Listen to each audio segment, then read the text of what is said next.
have you ever been passed over for a promotion and totally think it's all your fault? I have, twice. In my paid job, I just couldn't seem to get off of individual contributor. No matter what I did, I took the leadership classes, I sought the feedback, and I couldn't move forward. I was told things like, "You're too rough around the edges." And let me pause for a moment, and I apologize for the shudder that's about to happen in the room.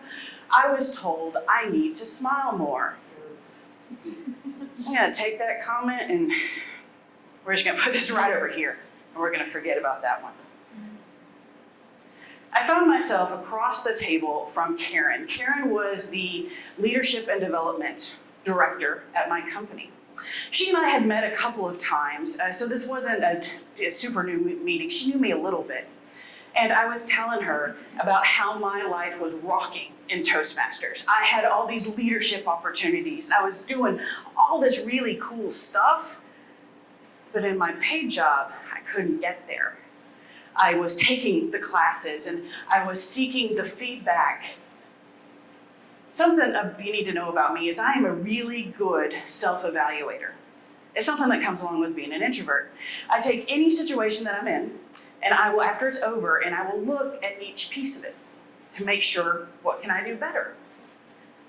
This is a good process, but its fallacy is that if you're not careful, you start into a depression spiral because you can't do anything right. And you're constantly trying to improve, and you just can't because you're in this depression cycle. And that's where I was when I was sitting across from Karen. And where I was when I was telling her how much Toastmasters rocked and all my opportunities, and I can't do that here. And she said, "Jamie, there is nothing wrong with you. There is nothing wrong with you. We merely need to get people to see you." I was stunned. I was stunned into silence. Nobody has ever told me there's nothing wrong with me before.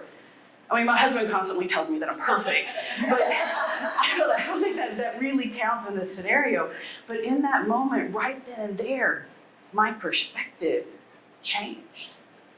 I walked into that conversation going one direction, down one path, and right when she said that, I was spun off in a whole different new path. And you better believe that I told Karen the influence she had on, no, I can't lie to y'all. I didn't tell her. Y'all ever find yourselves in these situations where these little tiny conversations will spin you off in a whole different path? And do you tell those people? No, of course I didn't tell Karen because I fell into one of the three classic blunders. The first, don't ever get involved in a land war in Asia. The second, don't go up against a Sicilian, especially when death is on the line. And the third is don't assume that others know the impact they have had on your life. And I didn't tell Karen, and unfortunately she has now retired and moved downstate.